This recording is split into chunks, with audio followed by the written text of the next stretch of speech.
안녕하세요. 행정의 금융TV 김현영입니다. 제가 말씀드릴 내용은, 뭐, 시흥시라든가 뭐, 광명시, 그 밖에 뭐, 부천 일대 3기 신도시 이제 예정 발표가 있었죠. 이와 관련해서, 토지 보상에 관한 어떤 핵심적이고, 좀 어떻게 보면은, 좀 불편한 진실이랄까? 그런 부분에서 좀 얘기를 해보려고 합니다. 네. 그 토지 보상을 하려면 이제 먼저 협의 절차를 거치고요. 협의해서 안 되게 되면 그다음에 이제 수용 재결로 가고 수용 재결에서 또 만족스럽지 못하면 이의 재결로 가고 이의 재결도 만족스럽지 못하면 이제 법원에 사법부에 이제 소송을 제기하는 방법을 하게 되죠. 그러면 이러한 일련의 절차가 공통점이 있죠. 바로 감정 평가라는 겁니다. 감정 평가를 해서 처음에 협의 단계는 이제 감정 평가사가 이제 3명이 들어가고 수용 재결 2명, 이의 재결 2명, 소송에서 2명 보통 이렇게 이루어지는데 그러면 보상을 어떻게 하면은 잘 받느냐 라는 부분인 거죠. 많은 현장에서 뭐 남양주, 왕숙이라든가 뭐 보상이 일어나는 어느 지역이라면은 보상을 뭐 전문도 해준다는 많은 분들이 찾아가십니다. 뭐 행정사도 가고 변호사도 가고 합니다. 그 중에서도 뭐 이제 뭐 사건 브로커도 많이 가죠. 뭐 어디 사무실에 이름만 빌려서 하는 그런 뭐 사건 브로커 이제 사무장들이나 이런 분들 가서 토지 소유자들은 이제 온갖 말로 이제 현혹을 시키고 해서 본인들만이 많은 보상금을 해줄 수 있고 어떤 보상금을 이제 담보해 줄 수 있다라는 취지로 해서 말씀을 드립니다.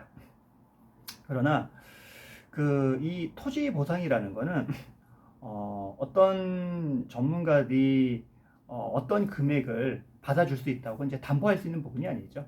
실질적으로 감정평가사들이 감정평가한 금액을 사업시행자나 토지 수용회나 아니면 법원에서 그 금액에 대한 어떤 산술 평균을 해서 나오는 금액이니까요. 그래서 전문가가 해준다는 거는 뭐 변호사나 행정사가 해준다는 거는 결국에는 그 감정평가사한테 우리만의 좋은 정보를 전달해 주는 겁니다. 문서로서. 문서를 잘 작성해서 제출을 하면 감정평가사들한테 그러한 자료들이 가겠죠. 그러면 감정평가사들이 그런 내용을 검토를 해서 내가 이런 내용을 간과를 했구나. 이런 내용에 대해서는 좀 누락을 했구나. 라고 해서 그런 부분을 더 반영을 해서 감정평가 금액을 이제 높일 수 있는 그런 거를 만들어 주는 거죠. 그래서 변호사나 행정사가 우리가 더 많이 받아줄 수 있어야 라는 거는 결국에는 각각의 이루어지는 이런 감정평가사들이 제대로 우리만의 사정을 제대로 잘 반영해서 감정평가서에 그거를 잘 넣어서 나온 감정평가서를 근거로 해서 토지 수용회나 법원에서 산술평균에서 좀 업된 금액을 만들어주는 과정이라고 생각합니다. 그래서 누가 더 보상금을 많이 받아줄 수 있냐 이런 문제보다는 얼마나 중간중간에마다 성심이 열심히 의뢰인들을 위해서 일을 최선을 다해서 해줄 수 있는 사람이 이제 토지 소유자나 이런 건물주나 이런 분들한테 가장 이익이 되는 분이라고 지금 생각이 듭니다. 그래서 막연하게만 어떤 말에 어떤 현혹되기보다는 어떤 흐름에 대한 어떤 절차라든가 그 원리를 이해하는 것들이 더 좋을 것 같고요. 그리고 나서 내 스스로 그런 원리나 이런 걸 좀 이해를 하시고 나를 위해서 정말로 열심히 진실되게 일할 수 있는 분을 만나시는 게 이제 좋을 것 같습니다. 그런 분들은 꼭 현장에 오시는 분만이 아니고요.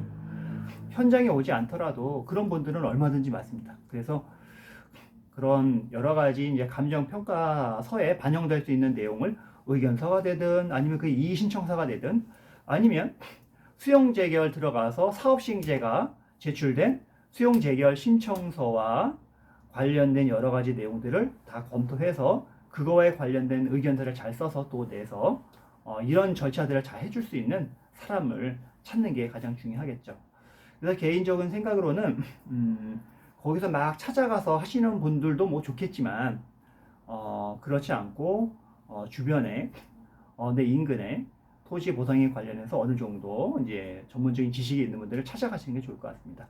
그게 변호사가 됐든 행정사가 됐든 상관이 없을 것 같습니다. 그래서 다만 내가 소송까지 염두에 두신다면은 이제 행정 단계까지는 뭐 행정사한테 하시든가 아니면은 전체를 변호사한테 한다든가 그렇게 하셔도 되겠죠. 그거는 뭐 본인의 결정에 따라서 하야 되겠죠. 어떤 전문가를 통해서 하실지 뭐 변호사든 행정사든 뭐 나름대로 열심히 공부를 해서 그 분야의 어떤 전문적인 지식을 갖고 있는 분들이 대부분이기 때문에 어느 분을 선택을 해서 한다는 거는 뭐 그거는 이제 개개의 어떤 의뢰인이나 어떤 고객의 어떤 결정인 부분이겠죠. 다만 제가 오늘 영상에서 말씀드리고 싶은 거는 전체적인 큰 흐름을 알고 가시는 게 굉장히 중요할 것 같고요. 어떤 뭐 전문가들은 일정한 금액을 좀 받고 그냥 사무적으로 일 처리한 분들 굉장히 있으십니다.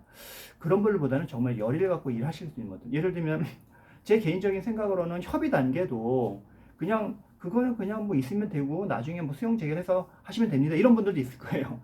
근데 제 개인적인 생각은 저라면 그 단계부터 열심히 일을 해줄 것 같아요. 그냥 협의 단계부터도 협의 단계도 어차피 감정평가사님들이 감정평가를 하잖아요. 우리가 소유자가 추천한 감정평가서도 있고 뭐 예를 들면 뭐 해당 시도에서 한 사람도 있고 뭐 LH에서 한 사람도 있고 이러니까는 이분들한테 뭔가 더 잘 감정평가서에 우리의 어떤 유리한 내용을 잘 담아서 평가 금액을 높일 수 있도록 나름대로 의견도 잘 써서 내는 것들이 가장 중요한 부분이기 때문에 어느 단계도 저는 소홀히 할 수 없을 것 같아요.